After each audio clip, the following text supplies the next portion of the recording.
Oh, Kraai. You need. Ah, you got it all wrong, buddy. That's okay, bud. You can fix this. You can do it. First of all, you need to get your business straight. You need to get the business correcto mundo, man. If you're gonna play the big games over here.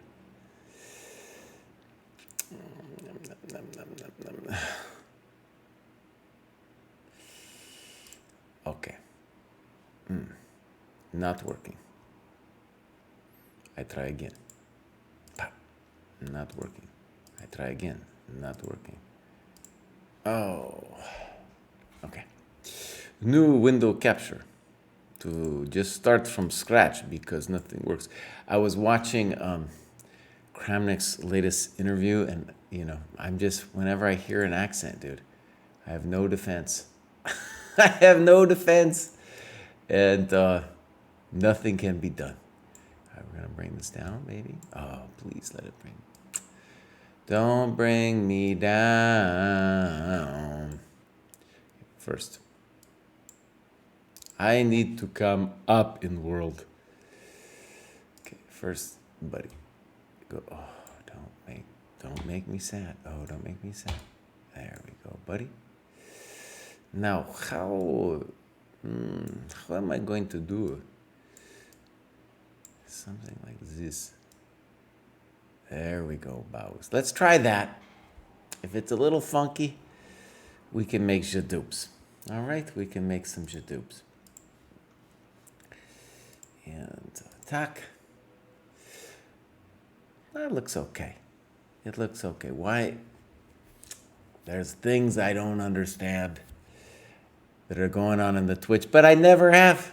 I've never understood it, buddy. It's not going to get any better.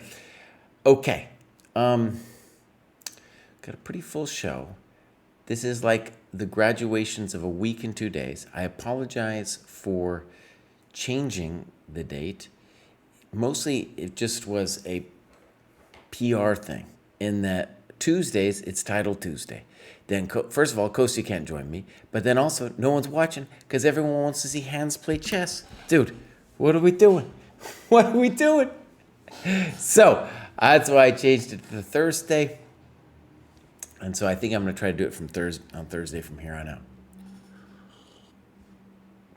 Let me know if the layout doesn't work. We'll get into it.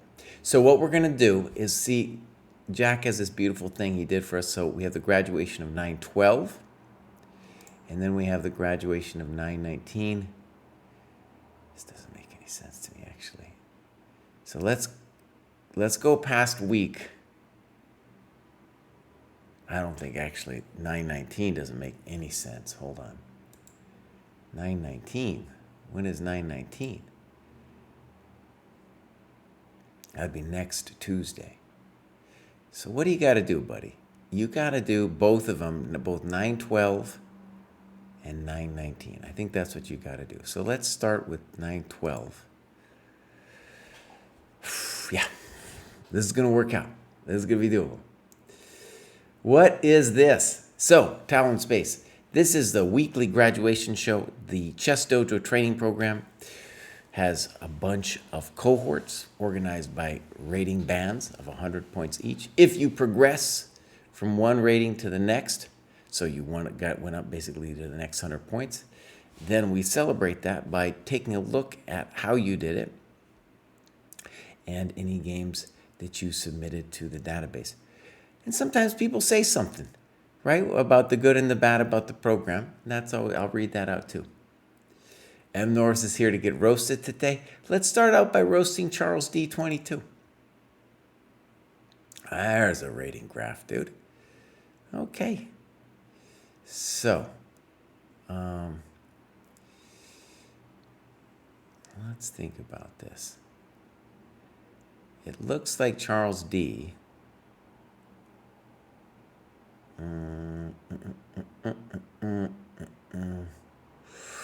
Why does this confuse me?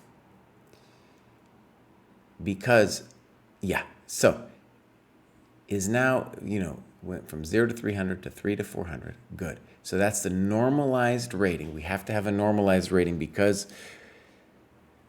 there's no, we have different rating systems. Okay. Now, one thought, never mind. I'm going to get into that thought later.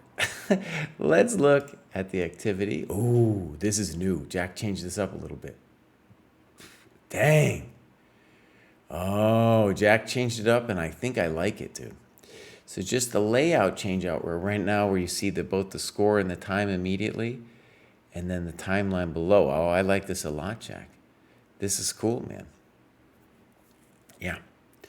So one thing you can see is to get from 0 to 300 to 3 to 400, you don't need to do that much work, right? So Charles here did 2 hours and 40 minutes. Let's call it 3 hours. And boom, up to the next level. Let's hit tactics. Basically, a lot of Polgar maiden ones. And that will do it. That will do it, my friend.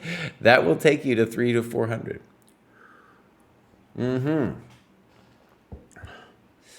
I would say the easiest way to learn about it is I'm going to type in exclam training. Anybody could do this. And there is the link. Okay, so let's actually just see. Oh, such a beautiful website, dude. Look at this thing. So Charles started 7/21. So let's call it 2 months has been here. Done a lot of the Polgar mates. Done some blunder games. Blunder games just means games where we ask you to focus on just not hanging stuff. And it's done some other stuff. This is great, dude. This is great. All right, let's see if Charles has any games for us. No. Okay. Well, great, Charles. We're going to see you again, buddy, because you will clearly make it to the next level. And, yeah, that's a pretty good rating graph right there. Okay, so let's go recent. And now we're going to go Penrose. Let's read what Penrose says. The dojo has been a great find for me. As a complete beginner, the structure provided is invaluable. The conversations in Discord help a lot too. A special thank you to Lurus, that guy's been on the show, for taking 2 hours of his time on a Sunday afternoon to go over one of my games. Oh, dude. The amount of learning I received in those 2 hours helped me to immediately improve and gave me fantastic guidance going forward. Specifically, he taught me about open and closed positions. I now know I prefer open positions. Nice. Okay, this is great. So let me just say, also shout out to Luris. Something that's hard for people maybe intuitively to understand is, okay, first of all, let's backtrack. Dojo training program, one of the pillars, plus minus equal. That means you have somebody above you to whom you surrender a certain amount of authority, right? That doesn't mean you take everything they say for granted, but whatever they say, you kind of try it on for size, right? Before your mind immediately objects. Then you have a cohort, people you talk with about the material, people you compete with, right? Maybe argue with a little bit in hopefully a nice way. And then a minus, somebody you explain stuff to. And the idea is, and we really believe this, that it's not just for Penrose's benefit, but also for Luris. If Luris can explain in words what is going on, it will be to Luris's benefit. Okay, let's click on Penrose. There's the rating graph, looks pretty good. Looks pretty good. And now we're going to go activity. And Penrose has done an hour. Oh, and we got to actually go back one. No, dude. Penrose has done 39 hours. This is great, dude. Oh, Jack, let me just give you a shout out, boss. This new layout is looking good, dude. New layout looks grand. All right, let's go down to the bottom and see when Penrose started. You know, Penrose has just been here about a month and a half and already has done 38 hours of sweat work. Well, not entirely. This is the non-dojo. Let's see what they did non-dojo. Tactics. Great. So that would be tactics or books that are not in the program. And he did 9 hours of that. Oh, man, I'm liking it. And I have a feeling we're going to see some games. Let's click on that. Whew, looking good, man. Looking good. And there's the review with the plus, right? That could be his analysis with Luris, for example. That's looking great, man. And then let's click tactics. Great. Great. Okay. No, this is absolutely beautiful. Okay, well I have a feeling we're gonna see a game. Let's check it out. So this is Penrose playing white. Well, let's get into it. A first game between dojo members. Nice. So cool, actually, I want to say, playing dojo people because, originally, in fact, let me just back up. When we first started out, like our tech was not on the level. It was not this beautiful. And the main reason people were actually joining was to get longer games. And one of the cool things is that's, of course, still happening. But especially now, I want to say, where the level of cheating has just skyrocketed at chess.com. It's so cool for people to play here where, we're not going to have that many cheaters here. And then you can analyze the game afterwards, right? And then you can talk about it, and you can even maybe talk about the program and how to improve. Okay, so beautiful. Penrose here in the chat. Nice. All right. So there's nothing wrong with d3, but let's get into the fears. Don't fear pawn moves like c4. Fear developing moves, right? So bishop g2 is fine, but there's nothing wrong with d3. So you're playing like a reverse King's Indian, which at this point shouldn't even mean anything to you. The most important thing for you now is just developing what you're doing. Okay. So it's a little frisky to play bishop e5, but okay, let's try it on for size. And now d4. Interesting. c4. Now, I'm going to plug something of my own here. I have a course coming out on Chessable that's aimed for beginning level players. And one of the claims in this course that I actually very much believe is that while it's difficult to learn tactics, like actually Penrose, complaining about the knight forks, that's going to take a while, right? You might know, for example, it's easy to understand that you want material, but it's harder for people to understand, people understand material about being greedy about material, but they often give away time, okay? And actually, if you get a little religious about time, then you will be able to play GM level moves in the opening. You will not be able to play GM level moves that regards to tactics or material or yada yada. But here we can. And c4, why is it wrong? It's not bringing out black's stuff. So what are the default moves? Something like that. This knight is poor, needs to be fixed. Okay? So c4 poor and also c3 poor. Let's read what you write. Trying to avoid c3 because I was thinking I don't want to mess up my pawn structure. Correct. Now, whenever they lose time, that's when it's time for us to start thinking about, hey, maybe we could do something. And I think you could have. You could have gone e4, and look at that. Whack. That knight's got a problem. And then you're about to go whack. And then this bishop's going to open up its business, right? So what am I saying? Try to be religious about time. Okay, queen d8. I still like e4, e3, knight d2, knight f3, queen f3. Okay. Interesting. You're terrified. You're terrified here, Penrose. You're terrified of losing some stuff. I get it. Now, instead, we could move the queen here. We could play b3. No, okay, rook b1. Good move, queen d4. Notice your queen's strong there. e4. I like it. I like it. You ask him black some questions. That wasn't it. Oh, you're terrified. Take the pawn on d5, Bows. Uh-oh. Uh-oh. So that's called hanging a piece. Okay? We could have done it before, but now we cannot. Okay, now black's simplest path here would be to play queen takes d5 and just winning that piece. So rook d5, queen c4, and now we should say black is just winning. The simplest way would be knight takes e5, right? Okay. I mean, maybe bishop h3, but knight e5 wins on the spot. Okay.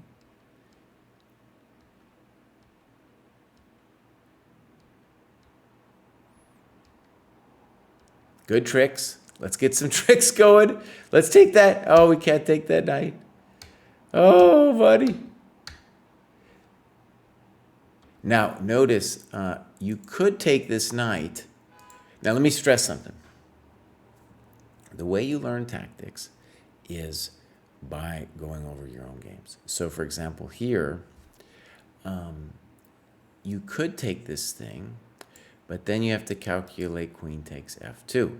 And so when you say you missed the capture, maybe you did, but let's carry it on a second, right? Queen f2, king h1, and now we got real questions. Namely, what's going on? Do you have this mate? Looks like a mate to me. So black doesn't have time to play rook e2, right? So definitely you could have taken the thing. But let's make the variations a little, try to make them a little longer. So now black kind of loses his mind here with rook takes f2. Because the simple answer, well, before you start talking simple dimple, Kraai. Well, he's got some simple answers. That's the easy way. He's making it complicated. Okay? He's making it complicated. And you go here. And now it's black to move and win. When you make a question mark, you should say what you think the guy should have done. And I'm going to say rook d2, check to the miserable king. Looks pretty good, right? Okay. h6 definitely isn't it. Thank you. But now it's hot because, well, your knight's in, but we take the rook. Okay, now let's notice something. When you play knight f2, the guy has bishop b1. So let's take this one, okay? And now you only, in the one variation you lose a rook. This way you only lose a knight, right? So at this level, let me say, we've seen this at many graduation shows. What is decisive in the game, in just about every game, is somebody is hanging stuff. So that's why in the game annotations, you want to be really sensitive to the hanging of stuff, right? So for example, here, I mean, he's yard sailed it too, but knight f2 is yard sailing it completely with the bishop b1. Yard sail, that's an old time term. That just means you were going down the ski hill and your glove came off, your pole came off. You know, that's just what we mean, man. Okay. All right, there we go. Knight f2. And now we got ourselves, honestly, an interesting endgame. That makes me nervous. And, uh-oh, look at this, you guys. Bam! Oh, no! Oh, no! King f2, rook e6. People are yard sailing it. Yep. Just a good move. Good move. Good move. Good move. Good move. Good move. All right. Uh-oh. A little bit onerous. But I think you got the picture here. There we go. There we go, buddy. Checkmate! Well, Penro, that was great, dude. Let's go back and look, too, at what you've done here. So, we're going to go back and look. So this is what Penro did to make it to 4-5. And let's stress that I think the blunder games and the game analysis is really the focus for anybody at this level, but you can really see it in that game, right? His opponents are blundering, and he's blundering it too. It's a it's a thing that you should expect to take some time. It will take some time. Board visualization, for example, that the rook's hanging on b1. Take a little moment before you see it. Good though, man. Great. And we're going to see Penrose again. Absolutely. On this show. All right. I'm not going to DM. Let's call him DM. And this is cool because let me just make sure I got this right. So we jump up quite dramatically now. And DM has already graduated a couple times here. And that's a pretty good rating graph. You can tell by the number that it's a pretty recent USCF person. Old guys like me start with 1, 2. And that's pretty cool. And I want to stress, I think it's great that DM is using USCF as their preferred, because it means like, oh, we got a focus on longer over the board games where the deep thinking is going to happen. And that's a beautiful gain. It looks like one tournament. It looks like just kapow, kapow. Penrose, you're welcome. We're going to see you again, buddy. We will see you again. Now let's go back. Oh, dude, DM is working big time. Big time on the game and analysis. Yeah, look at that, boss. Look at that. So we are going to see some games by DM here. And let's just quickly look at the timeline to see when DM started. Joined the dojo just a little while ago. DM is working. DM is working. Look at this. There's a lot of work happening here from DM. Oh, dude, this is what I like to see. I've been working too, man. I've been working too.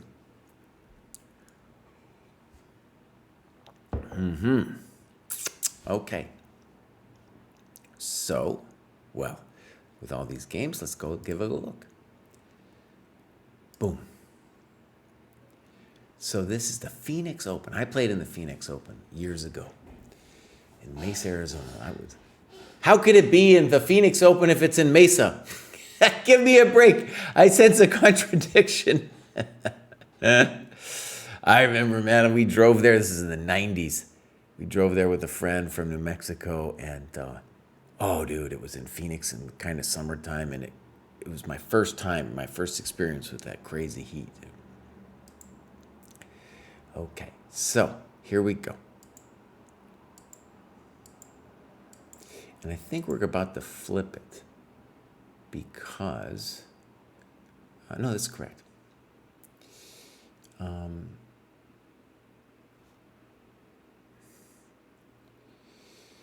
So, first of all, normally we take on e4 in this position.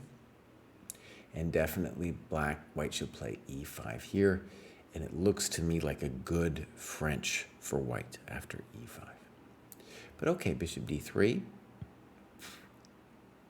de4. But apparently this is something known to David here.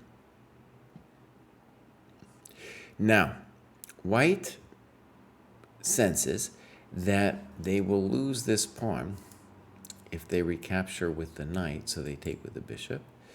And David says, okay, I'll take it. Develop with threats, there you go. And then I'm not a huge fan of this move. Let me explain. Sometimes I am.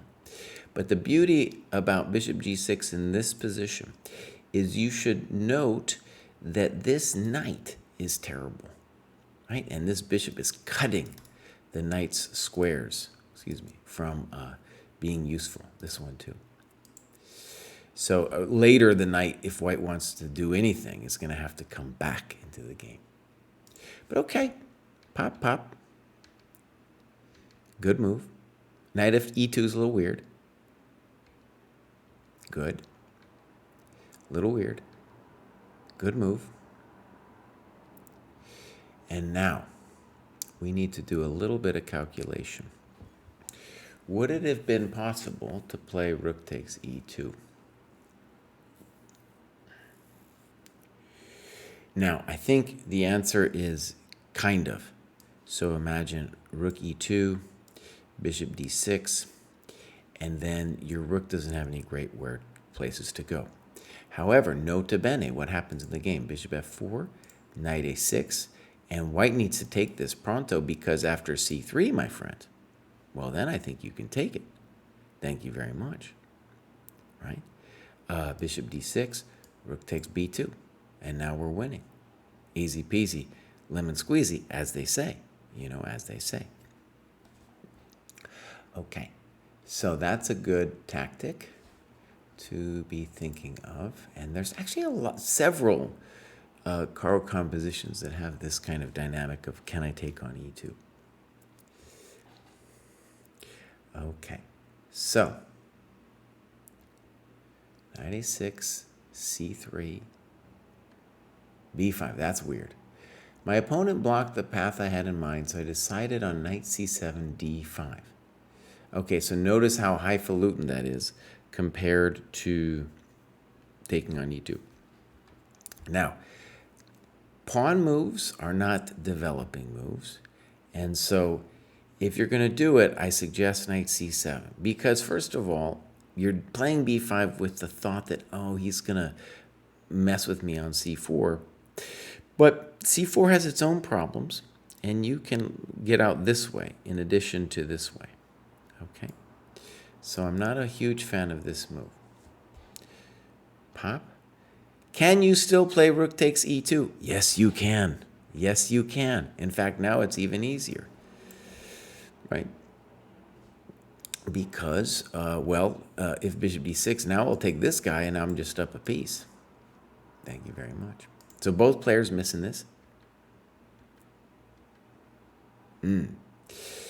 Okay. Now this makes me nervous because your queen is leaving her man, right? And notice now the force count in front of your king. Notice that your knight is also horrendo, absolutely horrendo. And we have a very basic question to ask. Queen d7 looks imposing, but would rook a1 win the knight?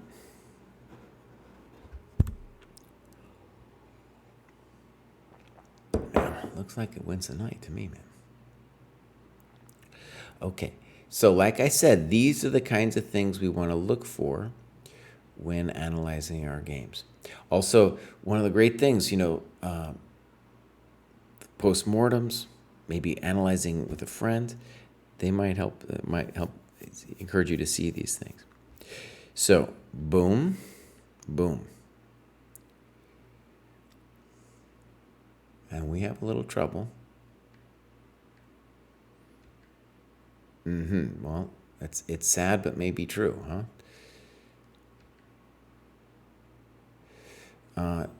Don't like that. Let's read this. I had an interesting psychological moment when my opponent played h3. I thought to myself, good. That means he is feeling pressured by my queen and wants an escape hatch.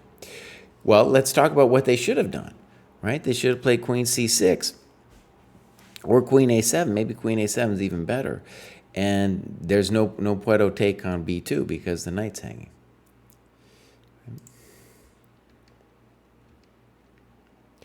The guy's freaking out. Good move. Good move. Now, it gets frisky with rook e8. Honestly, kind of clever. It doesn't work, but it's clever. Right? Thinking, I presume, that if this were not check, he would be having this mate. Let's think about this for a second. When you play this move, try to pay attention to what else they could do. So, for example, in addition to rook e4, the guy could definitely consider rook e3. And the reason I'm still worried about your position, even though white's misplayed this knight is so bad. It's so bad that maybe white can survive. You could also play queen f2, and that is also worthy of consideration, right? It looks also very painful for him to deal with. Check to the miserable king. Queen c7. Double exclam. So first of all, I'm okay with the double exclam because what you're seeing here is you have a consolidation now of the position. And that's grand. Okay, good. B4, good move. Good move. And now you're just totally solid. At this point, my opponent resigned. Great, dude. Great. Yeah, that was a good game. Let me say a couple things that I think would be interesting for me and probably for you in future annotations. It's a little bit painstaking, but I guarantee it's worth it. You know, you're playing a real game. Write down the move times a little bit. And my experience at this level is, you know, say 1110 versus 1087, is that both players will be moving too fast. And that's, even though you might say to yourself, well, that means I had plenty of time. The thing I want is then for you to make sure that you're not moving like super fast, right? And to see in particular certain key questions there of how fast you played. So, for example, were these moves just all blitzed out by you and your opponent? Because this rook takes e2 thing, well, we want to see it, right? Another cool thing, like, yes, did rook a1. So the time is good, and then also as many variations as you can bring in there to notice things and to realize when you go over the game that when you're playing these guys, let's say 1000 level, there's going to be tactics like this all the time. All the time. Okay. So, let's go back and we're going to say, DM, that's pretty good, dude. That's pretty good, and I really like that you've done 18 game annotations. And congratulations to make it out of the to 1,000. You are now officially a class player. Good. All right, let's move on. We got M. Norris, who's in the chat. And M. Norris is putting in some work. Look at that, boss. Look at that. First off, I just want to say I love the program, especially the new site. My shift away from openings, which took a few months to wean from, really helped free up time to work on things I really needed to work on. Ignore my Elite Chess and USCF. USCF has been inactive for 12 years and Elite Chess is provisional. Okay. My only note is that I agree with others that tactics time isn't great, but I definitely think this cohort needs some puzzle book alongside the Polgar mates. Okay. Well, let's put that on the list. So, by the way, our pattern here, our plan is we update the material once a year. So May 1st, 2024, we're going to do Dojo 3.0. And so we will have more the encouraged opportunity to vote things up and down. We have a Reddit, actually, it's active now. We vote things up and down, but we're gonna get into that more as May rolls around. But anytime someone says something like this, I put it on our internal little doc. Tactic time is weird because some people really like it and some people despise it. So I don't know. What I like the idea behind it, which is games from, very normal players. It's not some fancy tactic. It's like somebody wins a pawn, somebody wins a knight, So that's what I do like about it. Okay, let's go. M. Norris, click. That's a pretty good graph, Bows. That's a pretty good graph. Okay, so, oh yeah, great. Absolutely beautiful graph. We're gonna ignore it. 29-year-old from Maine that came back to chess after a 15-year break. Okay. And what we need to do, I think, is go to the last cohort. Oh yeah, Bows. That's a lot. That's a lot. And before I go deep in this, let's see when M. Norris started. So M. Norris started in Dojo 1.0. This is even before we had our updated site. So this is pretty cool. Yeah. doing a lot of work, 145 points, 37 hours, and a lot of middle games and strategy, which we haven't seen too much yet. Let's click on the blue. First book of Morphe. Good. All right. And then we got a lot of games in analysis. Good. Good. All right. I'm liking this. Let's check out the games. Let's click on this one. I think M. Norris is black, so we're going to flip this around. Ooh, and this will be exciting because this one, we have the times up here. Okay.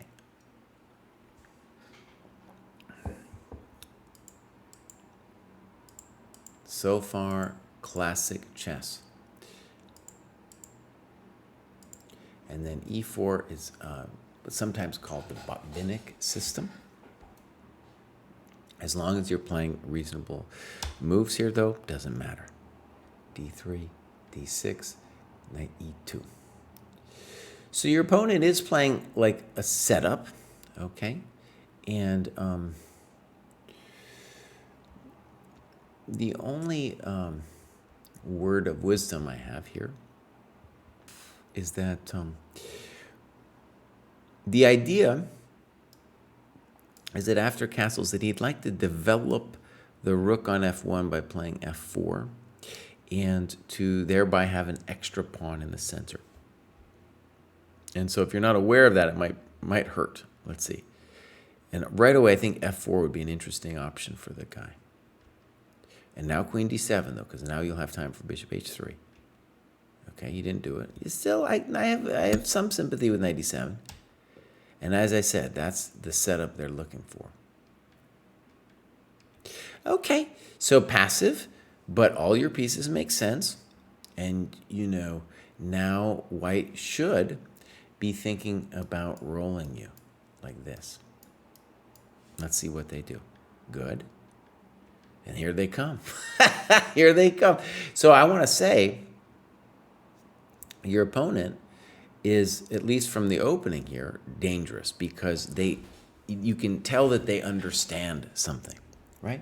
They understand a little bit about what's happening here. And you are in a position where it's not easy to know what to do, right? Yeah. And here you have several moves, but you're definitely, I would say, in danger. So knight d4, maybe. Not 100% on knight d4. And a3, I'm definitely not into. And you write that knight g3 is correctamundo. I like the idea because that knight needs to be part of the attack. And then you just say to black, how are you going to stop my steamroller, right? Makes no sense. Okay. Okay, good. By the way, so c6, we're defanging this knight. He's coming for you, Bows. He's coming for you, man. He's coming. Knight b6. Okay. He's coming. Dang. He's angry. d5. Okay, moment of truth for this dude. Okay. He takes, and that's what we're going to call a premature release of the tension to take on f6. So what am I talking about? This guy is the one who is in control of when g6 or gf gets played, right? So the big question for me would be, can dude play pop, pop, pop, excuse me, pop? And if I was black, I would be very scared. But as M. Norris says, if this pawn were on a2, then I would just feel I'm toast. Now at least I have a thought of, oh, maybe knight b3. Now, white has a couple moves here that scare me. A default move for white, though, could be pop, threatening mate, threatening the queen. I'm just putting the queen for the moment just on a random square and then moving this rook over. And then we got to say white has a really nice We're going to call it blistering. We're going to call it blistering attack. So again, he might even have more than GF, right? But that would be a default option for white. So snip, and you play GF and criticize it. But there's a funny thing about maybe this isn't so bad, okay? Let's see first what you do. King H8, good. So I think what happened is you saw bishop H6 and you told yourself, damn, I'm losing the exchange. Well, maybe we can lose the exchange, right? Because that's their best bishop, and you have started some drama in the center. You do have some juice on this square, okay? So it's an interesting moment here. Pop, pop, pop, good. And now it's moment of truth for him. Let's see how they play. I don't like it. Okay, so now what white needs to understand is his attack is over, and if he wants to win this game, he needs to open up the game, and he needs to, why does he need to open up the game? For the rooks, okay? But his king is worse, and this unopposed bishop, oh baby, coming in to talk to you, right? So I think this has got to be we got to take this pawn first, Bobbs. Got to take it. Knight C E2, and now you took on E2. I definitely think D takes C4 needs to be thought about. So why? Because I don't want to exchange queens. And in that knight E2 thing, maybe exchanges queens. Also, I want this pawn. I want this dog, right?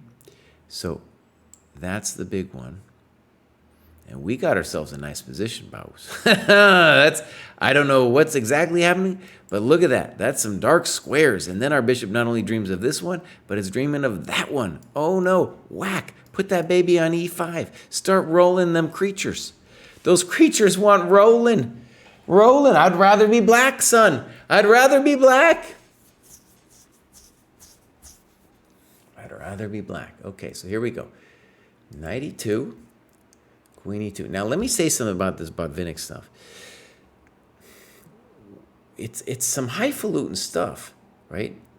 And white, got themselves a good position out of the opening, but then didn't understand. Okay? So pop, beautiful. And now we need a good move. I'm not sure I like this one, but I understand. And that isn't it, right? That isn't it.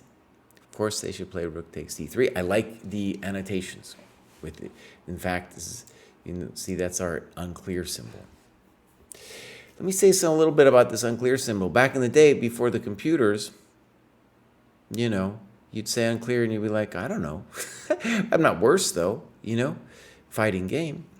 Now with the computers, the computer will tell you the computer doesn't understand it, but just feel it from a human perspective. You have no idea. Another way you could write it is you could say, oh, I have compensation. Frankly, I'd rather be black here. Even if the computer told me that that black is even worse or equal, I'd still rather be black. Look at this thing. We got bishop c4 coming. This pawn would really like to be home, but it is not home. So here you go, queen e3. I'll take the pawn, okay.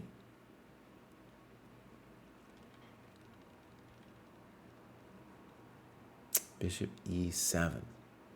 And then you're right, knight c4 is a good question. Now it's a little scary, and now you hung your knight. Dude didn't see it. Dude didn't see it. Oh no, you didn't see it either. Oh, you guys. So now what we're gonna do, and I have some neglect on my part. So I was so enthralled with all the positional nuances, I wasn't looking at the clocks, but you can see the clock times there. And so this position, M spent a minute. White is guilty. Look at that. Dan Ferraro is maybe a genius player, but is guilty of what we see often in online. Dude is just playing super fast, right? So look at that. Dude played it in seconds. Seconds, not even thinking. Boom. Black resigns, bows. Against this chump? No, not against this chump. Now, maybe we are toast, but we're still not resigning. Okay? We at least take, do bishop c4 or queen g7. You're playing a guy who's not even thinking. This guy's not even thinking.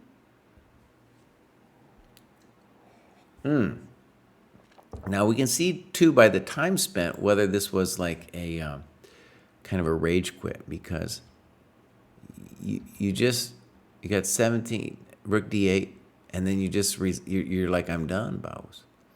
I'm done. But you didn't even spend any time thinking about it. Now you probably are toast, but you have queen g7 and you have some kind of d2. You got bishop c4 as you mentioned. Like, you are toast, but this guy's not even thinking. He's got the online chess disease, Yeah, good. And by the way, when you go over your game and you say to yourself, I shouldn't have resigned, it will prime you for the next time you're in a circumstance like that, right? It will ready you, right? It will kind of steel you for that kind of resolve that you need when things go bad. Because I'm sure when you saw rook g7, you were probably like, oh, man, right? Okay. So,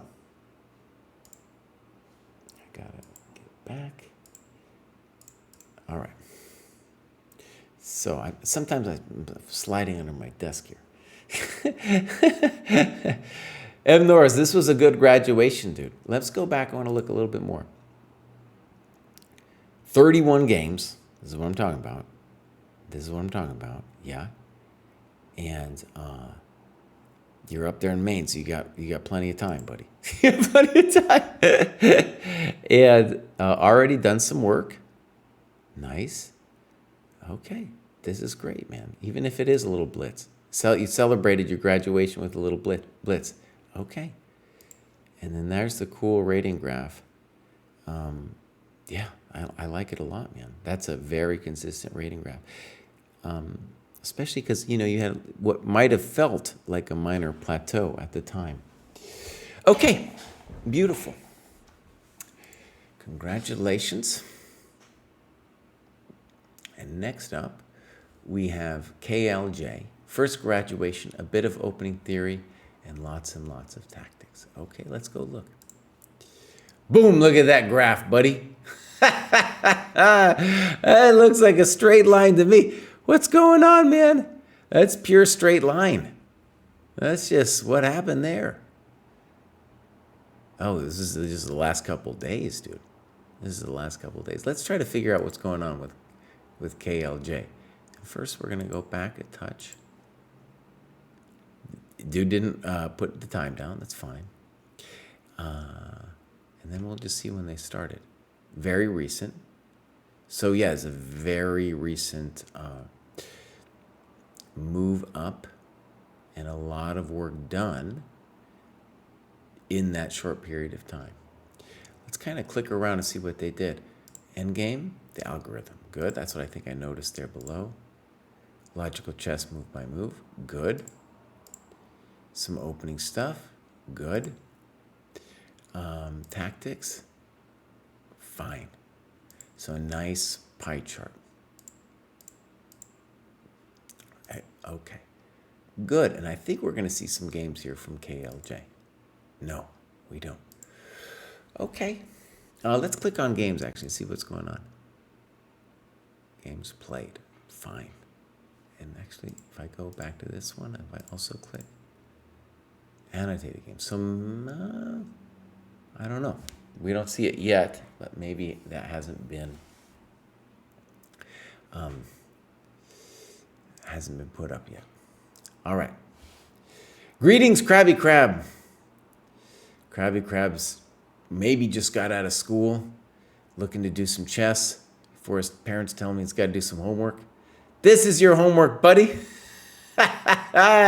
You tell him I told you so. I said, this is the real homework. You need to make the Maryland Sweet 16, bud.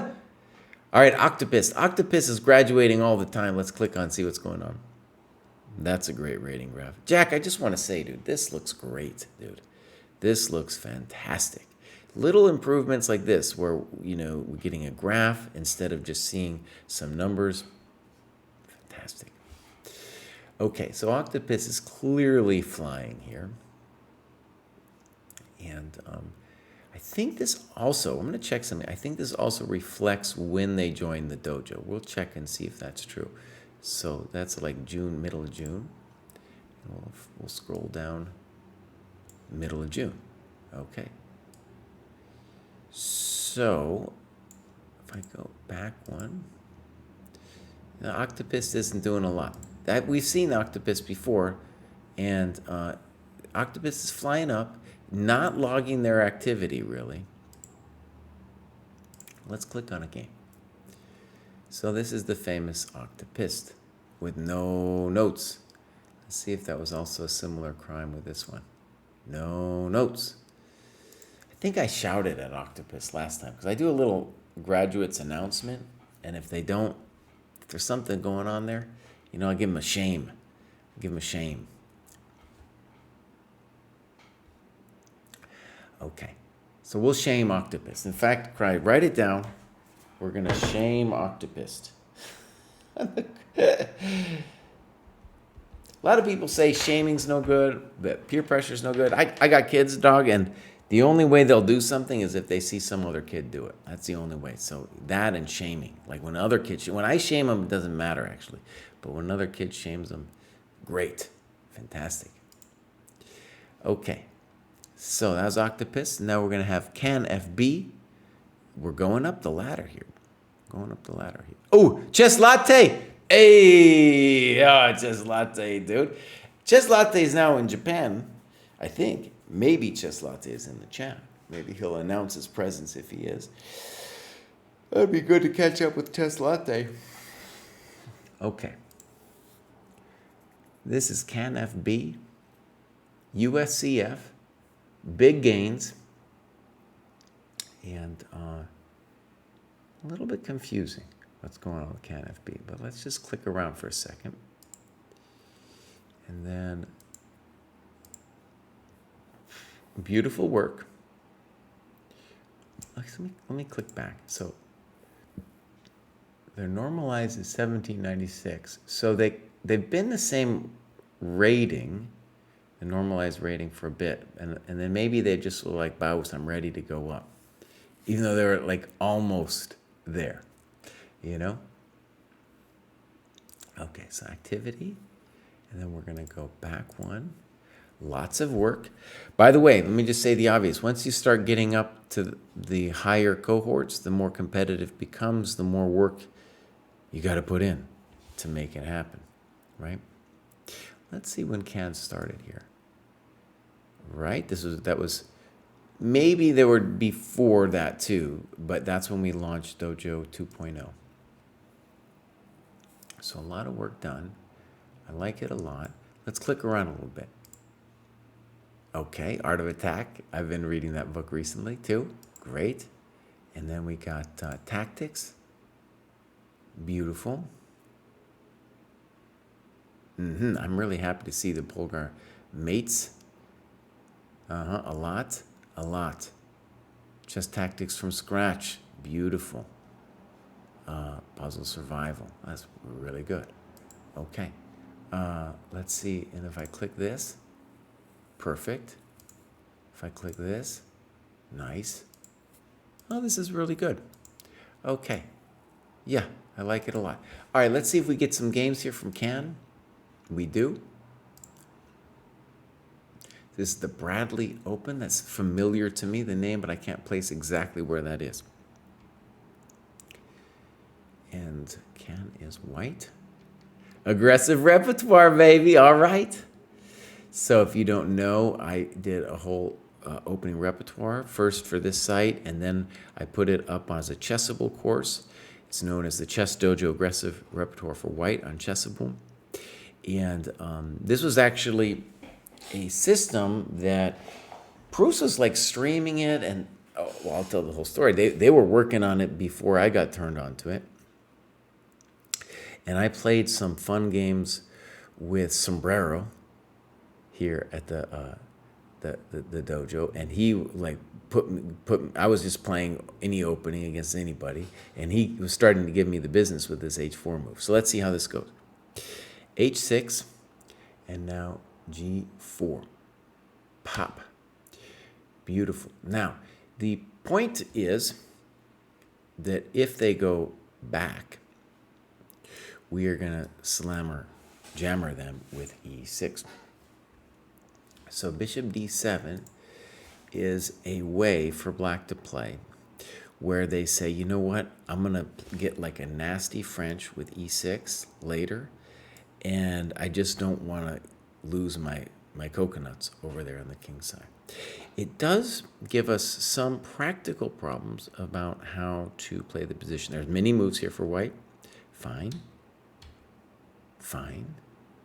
I don't like that one because you're wasting time. What do I want? I want you to play something like knight d2. This taking is kind of suicidal. So remember, you're going to get some position you don't really know. Black doesn't know what he's doing here either, but the loss of time is what's central. Okay? And then knight e2 does look a little weird. And what we have to say now is that black is getting an acceptable French position. And now we're in trouble. Yeah, so notice what happened. The principal crime you should see here starts with b3, okay? Because that's where you lost some time. And then here, if you're going to play, first of all, I don't understand why we wouldn't play knight f3. But 2, you can just take on c5, you know? And here you probably need to take with the bishop. And, you know, sometimes in the French, I'm an old-timer French player myself, you put the opponent under big pressure, and all of a sudden, your game's bad. And it happened because you were forced to make all these Weasley pawn moves like b3 and c3. Now I think you're toast. Okay. Game's gone bad, but why are we taking with the bishop? The king wants to develop. So again, your mistakes here have to do with time.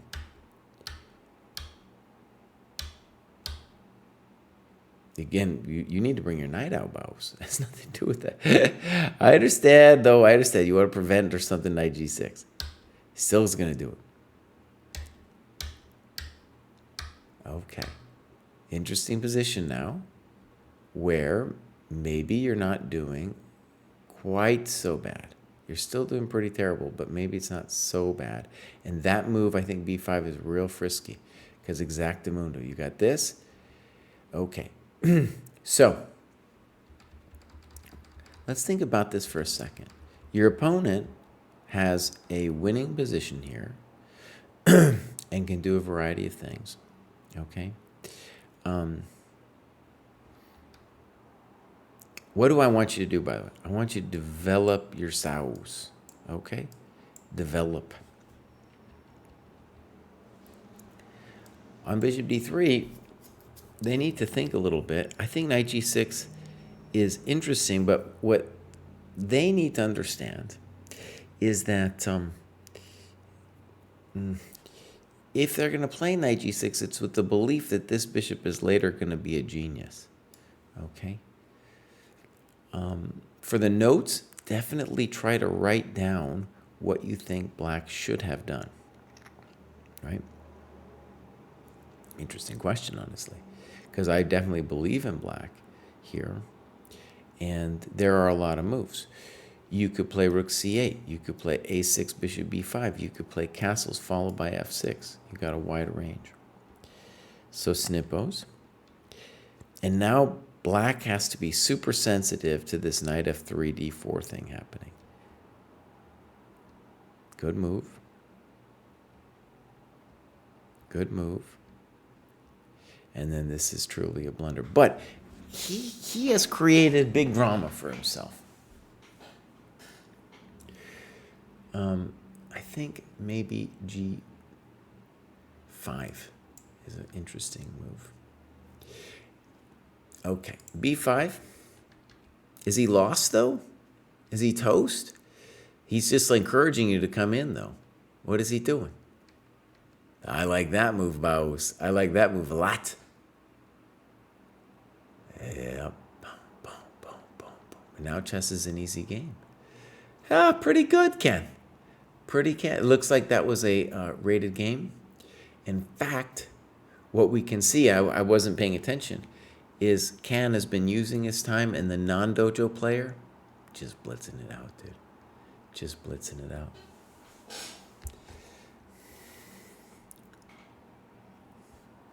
I did a video ages back about how, especially in online chess, the easiest thing to fix is just think. Just spend your time and think. And one of the cool things is I think there are definitely dojo players who aren't thinking, but proportionally, we're doing a lot better. And so we're stealing a lot of points just by thinking longer. Okay. I guess we can call him Khan. Doing great. This is Chess Latte. I'm mainly working on analyzing my classical games, and I'm looking forward to working with my new cohort.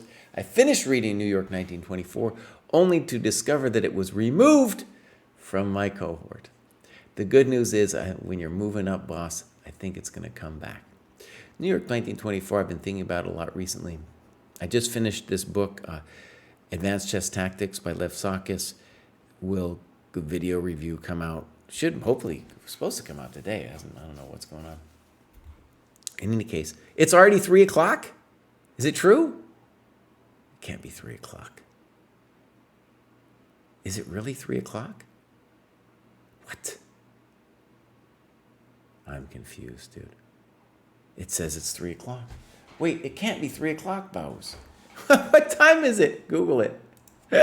What time is it?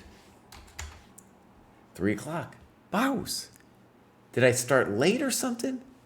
Oh, man. I started at 2? Oh. I really blew it. Guys, I got to go. I totally blew it. I will reconvene this show tomorrow. I thought I started at 1. Really upsetting. I've been messing it up. Old man here crying. He's messing it up real bad. All right, everybody. Bye. I'm sorry about all the drama. Let's raid Jesse Feb. I will continue this show, and I'm especially looking forward to hanging out with the famous Chess Latte, who's been with us from the start.